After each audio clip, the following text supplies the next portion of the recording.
Ever since I met her, my life has spiraled into a nightmare. It started that night. She stood in front of me, shaking, tears streaming down her face. "Do you know what you've done?" she asked. I frowned. "Who even are you?" She didn't answer. Instead, she threw something at me, a pregnancy test. Positive. I laughed. "Yeah, nice try. I'm always careful. Not my problem." Her crying stopped, and her face twisted into a cold smile. "You'll see," she whispered, her voice suddenly hollow.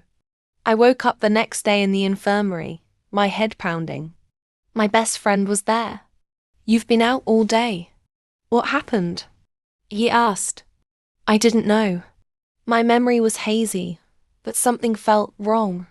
And when I stood up, a wave of nausea hit me like a truck. Over the next few weeks, my body started to change.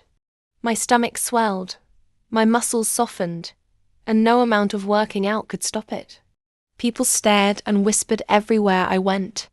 My reflection wasn't mine anymore, bloated, pale, and sickly. The nightmares followed. I saw her every night, standing at the edge of my bed. Her voice echoed in my skull. "Do you know what you've done? Now, you'll carry the burden." I couldn't escape her. Not in my dreams, not in real life. When I finally went to the doctor, desperate for answers, the scans confirmed my worst fears. "You're pregnant," she said, her voice trembling. "But this isn't normal." She turned the monitor toward me, and I saw it. The thing inside me wasn't human. Its limbs were long and jagged, its glowing eyes staring back at me. I didn't wait for an explanation. I ran. The delivery was a nightmare. The hospital lights flickered. Shadows stretched and crawled across the walls. The pain was indescribable. And when it was over, the room went deathly quiet.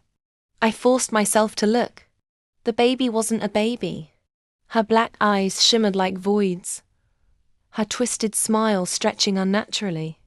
She let out a laugh, a deep, guttural sound that froze me in place. Then I heard her voice, the girl's voice, whispering in my ear, "She's yours now. Raise her well." Now, I live in fear. My daughter grows faster than she should, whispering secrets I can't comprehend. At night, I hear her laugh, and the girl's voice in my mind. "Do you know what you've done?" And now I do.